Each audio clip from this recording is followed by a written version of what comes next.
Okay, going to do a little thing here. I heard from Malin last night that Michael Jackson died. And it's one of those things, I was a kid of the 80s and the 90s. I was born in 74. So I know I was around for the heyday, Beat It, Billie Jean, Thriller, that kind of thing. And just, it's like, okay, I guess. It didn't affect me much. And I think the reason for that is Michael just never went away. You hear about some people that were in big groups or what at one time that just, they made a real impact, but then they just kind of faded out. Um, the guy from Pink Floyd comes to mind. I think his name was Sid Barrett. Don't quote me on that. But he died, and it was really startling to a lot of people because they found that he was just living his life. He was, taking a bike ride around. He was really quiet. Nobody really thought that much of him. And it was one of those things where half of you is like, well, gee, that's sad. But then the other half is almost kind of mad at the people he lived around for not realizing who they were living with. So, and that's not their fault. I'm sure he wasn't very straightforward. But Michael just never disappeared, and it wasn't for good reasons. He had a bunch of legal trouble, he had his skin trouble, he had financial trouble, and that's all we heard about. Recently you heard about the Neverland Ranch gates being sold. I'm gonna take these off. It's annoying me. Yes, I look stupider, but hey, it's better than me focusing on these little white dots that are right here. He just. I don't know if he got into movies. If he did, I'm blessedly unaware of that. The only quote unquote movie was Thriller, which, hey, I consider Thriller the best music video ever. Yes, Michael's werewolf costume or makeup was cheesy as hell.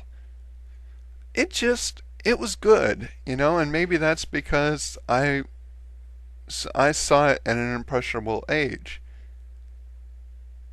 But to me, it was and still is just the bar for music videos.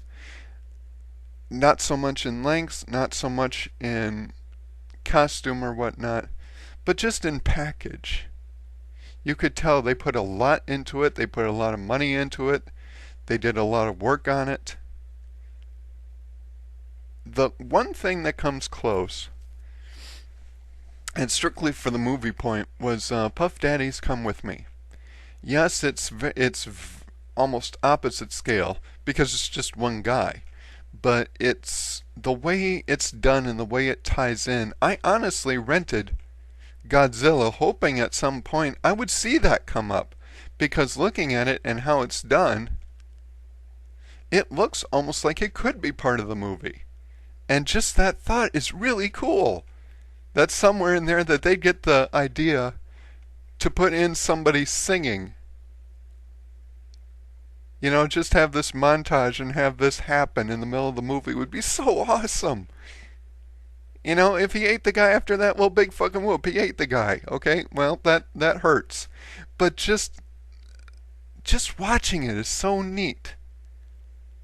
That and the fact that he had an orchestra with him, that I find really neat. You don't see that very much. Another one is Rockstar by Nickelback, because it's just going out. It's all different people. It's all different situations and whatnot. It's all different places. It's just really fun to watch. So it's not just the band or somebody staying in front of a video screen singing it. You see all sorts of different people singing it, and some of them Gene Simmons is the only one I can easily think of right now. The guy, there was, I don't remember, I think it was on Discovery. There was a thing with an old guy and his two sons that ran a garage, and they were in it. Um, I want to say Kid Rock was in it. I'm not sure if that was him or not. And yeah, I'll stick with that because the other guy was going to mention there's so many people that look like him. It could have been anyone. Um, but yeah, it's just after I'm gonna move this because I'm a little out of center. It just didn't really hit me the way I thought it would. I'm a big wrestling fan, and I've had a lot of people like Mr. Perfect and Hawk, and even Chris Candido.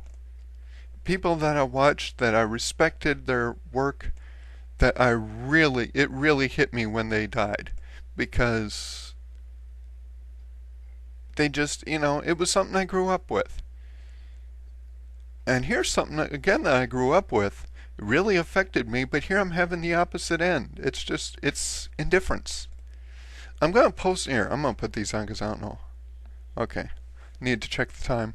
I am going to finish this up tying it in with wrestling. I think the problem with Michael Jackson is the same problem that if Hulk Hogan now died, I'd get a little tinge, but I'd be like, And the reason being is because he never left either. He was good. I'll cop out right now to marking and jumping up and down when I heard Real American every time. Was it because he was good? Kind of. He had a good presence. He was like the Ultimate Warrior. He had a good presence. He didn't really have much in the line of repertoire, but he was a presence. You knew when he was there that something fun was going to happen. It wasn't even so much that he was going to be the one doing it. You just knew that when Hulk Hogan came in, people stepped up a little bit. Good example. Look up Megamaniacs versus Money Inc. Celebration. Not the match, the celebration. Money Inc. of Ted DiBiase and IRS face the Megamaniacs of Hulk Hogan, Brutus Beefcake. And they lose. They lose by disqualification. But here's the kicker. And Bobby Heenan puts so well, it's like the crowd's going nuts. They got the losers under the purse. What the hell are they doing? They're cheering these two guys who just lost a match by cheating. So, yeah, it was just because of the fact it was him. Even though the match wasn't really stepped up that much, people stepped up themselves after a while. You didn't need the match to be all that good because the audience would kick themselves into a higher gear just to watch it. And then of course they'd cheer or whatnot, or they'd boo because they were already in that zone, even if he hadn't put them there. It was just their reaction. But here he is now. I mean, he's out of wrestling, and now we've got the horrors of Hogan Knows Best and his divorce, and American Gladiators, which I haven't seen. But I have a feeling when he dies, it'll be the same reaction. Now, he was in subpar movies. He had a blah reality show. He got a divorce. He was always kind of egotistical.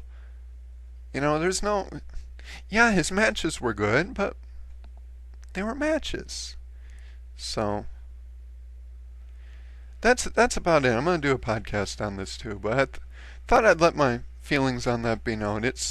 I'm not dissing the guy. He had a wonderful contribution to music.